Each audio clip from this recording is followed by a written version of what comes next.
Mari kita kuatkan semangat untuk merawat Ramadan ini. Tentu siangnya, sorenya, paginya, malamnya, jangan ada satu jengkal langkah kaki pun, jangan ada satu desah napas pun, kecuali pada ruang itu adalah ruang yang mampu mendekatkan, meningkatkan keimanan dan ketakwaan kita kepada Allah.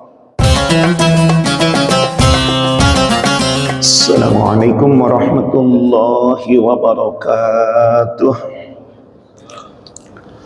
Alhamdulillahilladzi ahyana ba'dama amatana wa ilaihin nusur. Asyhadu an la ilaha illallah wahdahu la syarika lah. Wa asyhadu anna Muhammadan 'abduhu wa rasuluhu la nabiyya ba'dah. Allahumma shalli wa sallim wa barik ala sayyidina Muhammadin wa ala alihi wa ashabihi ajma'in. La hawla wa la quwwata illa billahil aliyyil azim. Amma ba'd. Jemaah salat subuh yang dimuliakan Allah, bersyukur Allah berikan nikmat kepada kita, dihidupkannya kembali setelah kita dimatikan sesaat, dan atau setidaknya didekatkan dengan teman kematian yang paling dekat. Apa itu? Tidur. Tidur itu teman terdekat kematian kita. Maka ada satu kelakar, ada satu guyon. Oleh karena tidur adalah teman kematian, maka kalau orang senang tidur berarti senang berteman dengan jalan mati. Ya. Selain kemudian kita diberikan oleh Allah kembali nikmat, dibangunkan oleh Allah, dihidupkannya kembali, adalah juga nikmat yang layak kita syukuri. Saat dimana Allah hidupkan kembali kita, nikmat nafas Allah kembalikan kepada kita, kita masih menjadi bahagian dari sekian hamba Allah yang dimaukan, dimampukan oleh Allah untuk berburu keberkahan langsung yang didoakan oleh baginda manusia mulia di sisi Allah dan di atas seluruh makhluk, Rasulullah Muhammad sallallahu alaihi wasallam. Apa itu? Baginda Rasul kalau pagi hari memberikan doa khusus. Buat siapa? Buat mereka yang kala pagi hari adalah kemudian diberikan nikmat oleh Allah, lalu nikmat itu dia gunakan untuk mengais cintanya Allah kepada kita. Adalah doa baginda Rasulullah, Allahumma barik li ummati fi bukuriha. Ya Allah, berikanlah keberkahan kepada umatku kala pagi harinya. Maknanya kepada mereka yang pagi hari digunakannya adalah nikmat yang Allah berikan untuk mengais kebaikan, berburu kebaikan, maka langsung didoakan secara khusus oleh baginda Rasulullah. Semoga kita semua yang hadir di majelis mulia ini tergolong orang-orang yang mendapat doa Rasulullah, dapat keberkahan hidup, baik keberkahan hidup jangka pendek di dunia ini, lebih-lebih jangka panjang di akhirat nanti. Jamaah salat subuh yang dimuliakan Allah, masih melanjutkan perbincangan kita bahwa adalah kita harus tetap menjaga semangat dalam puasa ini. Tadi malam sudah sedikit kami sampaikan alasannya. Oleh karena iman terkadang naik, terkadang turun, maka adalah penting untuk merawat, menjaga terus amaliyah yang harus kita lakukan bersama di bulan puasa ini. Kita mungkin sama mafhum, kalau minggu pertama biasanya masjid-masjid penuh, musola penuh, bergeser minggu kedua dan seterusnya sudah mulai maju tuh masjid, sudah mulai maju tuh musola. Maju apa? Barisannya, ya, tadinya penuh awal full, ya, di musola di kampung-kampung. Bergeser dengan waktu berjalan, lalu kemudian makin maju itu barisan. Artinya apa? Jamaahnya berkurang. Tapi alhamdulillah sandalnya sampai tetap di luar, ya. Sandalnya tetap di luar. Nah, oleh karena itu maka penting bagi kita menjaga terus, dan tadi malam sudah kami coba kemukakan. Pertama, agar terus kembali semangat kita tumbuh, merawat dan menjaga semangat puasa ini adalah bahwa kematian yang tidak pernah kita akan bisa lari daripadanya merupakan keniscayaan dan perwujudannya dijelaskan oleh Allah, la yastakhiruna sa'atan wa la yastaqdimun. Tidak akan bisa dimajukan maupun tidak akan bisa dimundurkan. Kapan datangnya kita tidak pernah tahu. Karena demi Allah kita tahu hari lahirnya kita, tapi kita tidak pernah tahu kapan kematian kita. Lalu kita coba hubungkan dengan Ramadan yang penuh dengan keistimewaan ini. Jangan-jangan kemudian tadi malam sudah kami kemukakan, ini merupakan Ramadan terakhir yang habis itu kita tidak pernah bisa dipertemukan kembali. Lalu kita geser tadi malam sedikit penjelasan, bagaimana nasib kita kala itu saat Allah letakkan jasad kita di alam kubur. Sudah dipindahkannya kita ke alam kubur dengan mengambil satu tamsil ketika nisfu Sya'ban. Baginda Rasulullah saat itu sedang berkumpul dengan Siti Aisyah radhiyallahu anha. Lalu kemudian tiba-tiba Aisyah terbangun di malam harinya. Ditengoknya sang suami tercinta, ternyata tak ada di tempat tidurnya. Lalu dicarinya. Jangan-jangan suamiku bergeser ke istri yang lain. Kecemburuan sedikit muncul. Dicarinya ke setiap istri Rasulullah, ternyata pula tak didapatkan. Lalu kemudian bergeserlah ke anaknya Siti Fatimah Az-Zahra binti Rasulullah sallallahu alaihi wasallam. Ditanyakan ke rumah Siti Fatimah. Terbangunlah Sayyidina Ali malam hari ketika dicarinya Rasulullah oleh Siti Aisyah, ternyata juga tidak ada di rumah Siti Fatimah. Sehingga dalam riwayat itu diceritakan Sayyidina Ali bangun menghantar Siti Aisyah untuk mencari Rasulullah bersama dengan Siti Fatimah, juga Hasan dan Husain. Kata Sayyidina Ali, kalau tak ada di rumah, tak mungkinlah lagi atas diri Rasulullah kecuali beliau berada di masjid. Dan ini bedanya Rasulullah dengan Pak Lutfi. Kalau Sayyidina Ali ditanya, adakah Rasulullah? Enggak ada. Oh, kalau enggak ada Rasul pasti di masjid. Tapi kalau Pak Lutfi ada nggak di musola? Ada nggak di rumah? Oh, nggak ada. Oh, paling di warung. Ya. Ini bedanya Pak Lutfi dengan Rasulullah. Begitu dicari di Masjid Nabawi, tidak ada. Lalu kemudian dicarilah, oh mungkin Rasulullah sedang ziarah di Baqi' al-Gharqad, satu makbarah kuburan yang letaknya dekat dengan Masjid Nabawi, sekaligus juga dekat dengan rumah Rasulullah. Dan ternyata Rasulullah sedang tersungkur di situ seraya menangis. Dan diangkatnya muka Rasulullah oleh Siti Fatimah, lalu terdengar doa yang dibaca Rasulullah sebagaimana dari firman Allah, in tu'adzibhum fa innahum ibaduk wa in taghfir lahum fa innaka antal azizul hakim. Andaikan engkau Allah azab mereka semua. Ini tidak dijelaskan secara khusus, tapi saya menduga jangan-jangan Rasulullah ada kecemasan tentang nasib orang-orang yang ada di alam kubur, sehingga Rasulullah mengangkat dengan ayat ini satu rayuan kepada Allah, andaikan engkau azab wahai Allah mereka semua. Meskipun ini asbabun nuzulnya terkait dengan peristiwa Nabiullah Isa alaihi salam akan kaum Hawariyin, pengikut-pengikut beliau. Tetapi saya tidak akan tarik ke sana. Yang ingin saya tarik adalah ketika itu Rasulullah dalam tangisannya, tersungkurnya di kuburan Baqi', Rasulullah membaca ayat ini. Lalu saya coba tarik korelasi dengan penjelasan pagi hari ini, seolah memberikan satu gambaran hati-hati dengan nasib kita nanti di alam kubur. Ya. Tetapi wa in taghfir lahum fa innaka antal azizul hakim.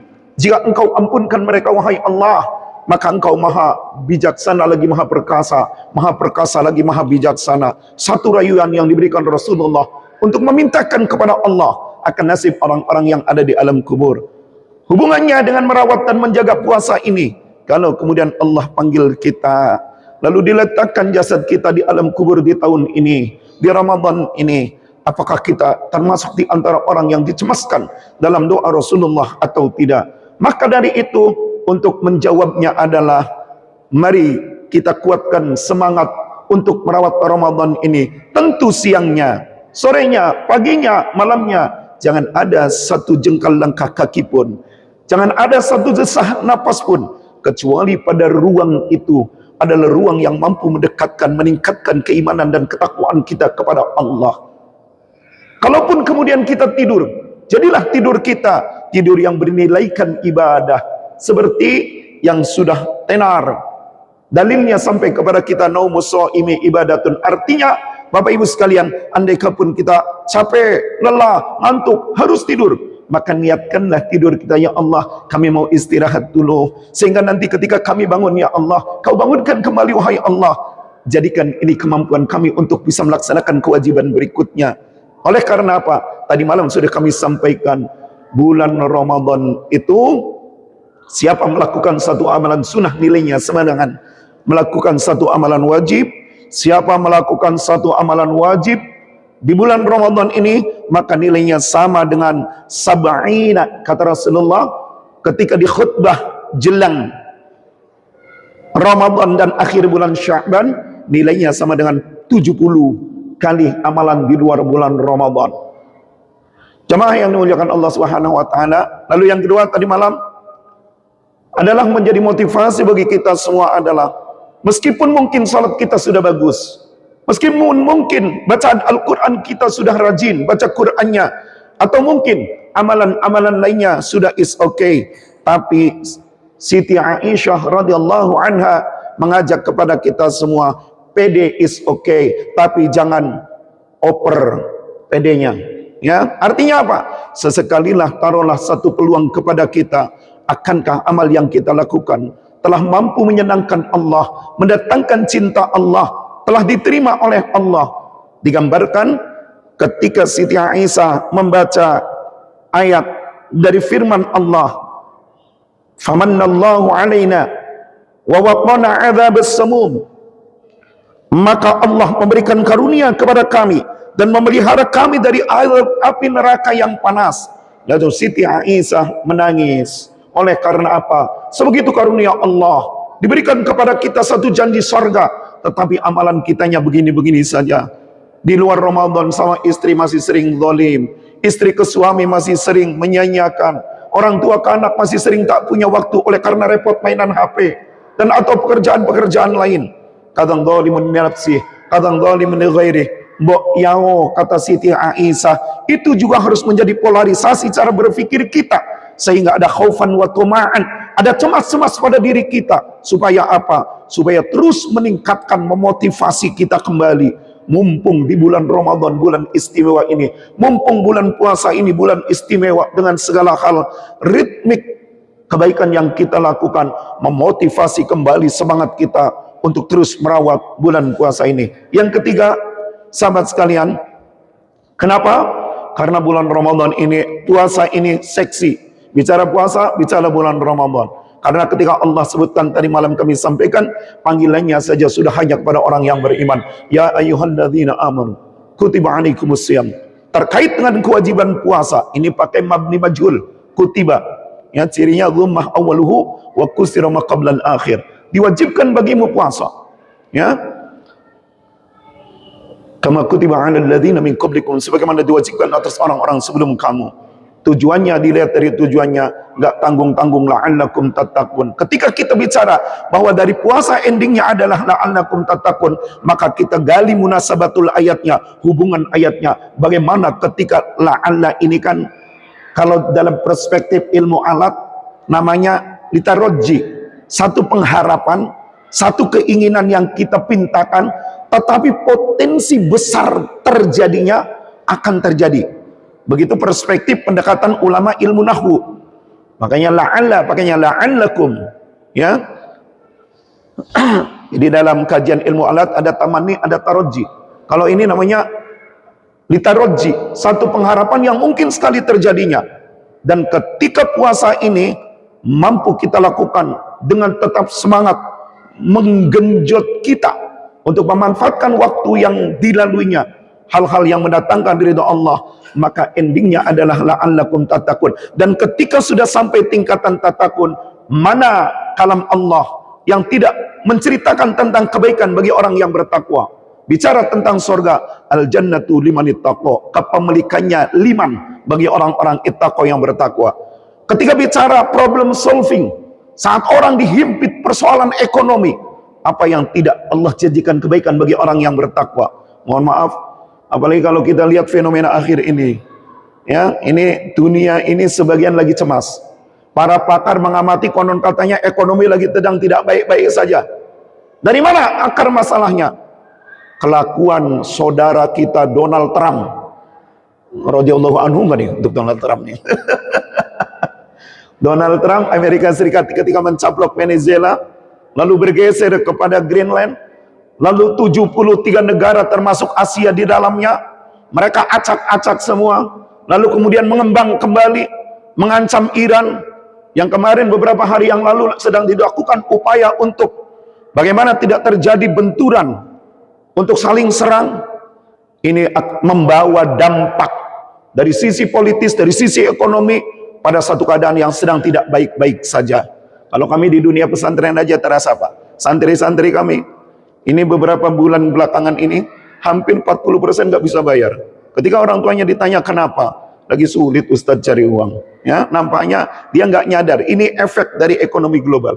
Tetapi bagi orang yang beriman, yang dipanggil oleh Allah ketika dia yang wajib puasa hanya orang yang beriman, endingnya adalah la'allakum tattaqun. Ketika bicara la'allakum tattaqun untuk problem solving, Allah pernah sampaikan melalui ayatnya, di mana Allah janjikan, ya, wa may yattaqillaha yaj'al lahu makhraja. Siapa yang dia bertakwa kepada Allah, la'allakum tattaqun, lalu dihubungkan dengan ayat ini, maka yaj'al menggunakan fi'il mudhari', ja'ala yaj'alu, artinya zamanul hadir wal mustaqbal, baik sekarang maupun nanti Allah janjikan. Itu fi'il mudhari'. Apa Allah janjikan? Makhraja, jalan keluar, ya. Lalu kalau bicara pengaisan rezeki, wa yarzuqhu, razaqa yarzuqhu, juga fi'il mudhari', min haitsu la yahtasib. Mereka boleh punya rencana, mereka boleh punya rancangan program, tapi bagi Allah min haitsu la yahtasib, Allah berikan kepada siapa? Kepada si muttaqin, orang-orang yang bertakwa. Tidak diduga-duga, tahu-tahu, ujug-ujug ada. Ujug-ujug ada. Inilah keistimewaan-keistimewaannya. Lalu kalau kemudian puasa mampu menghantarkan shaimin shaimat, orangnya menjadi insan muttaqin. Dan ketika bicara reward kepada orang yang bertakwa begitu luar biasanya. Lalu alasan apalagi untuk kita tidak semangat? Maka yuk kita rawat lagi kembali untuk semangat di bulan Ramadan ini. Yang keempat, karena tinggal 5 menit. Yang keempat, mungkin yang terakhir, karena keterbatasan waktu, di sisi-sisi tertentu Ramadan, puasa dan yang bulannya disebut Ramadan ini is okay dalam perspektif sudut pandang manapun.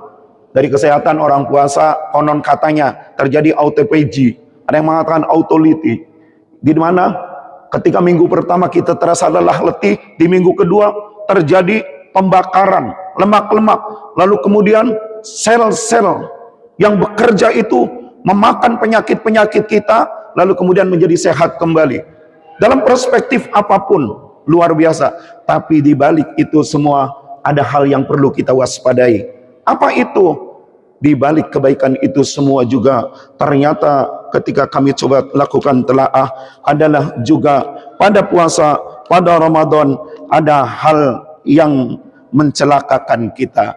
Satu ketika hari Jumat, Rasulullah Muhammad SAW, hadis ini nanti banyak riwayatnya saya ketemukan di Imam Baihaqi, saya ketemukan juga di Imam Tirmidzi yang nanti disarahi di dalam kitab Tuhfatul Akhwadi, yang mensyarahi kitab Imam Tirmidzi.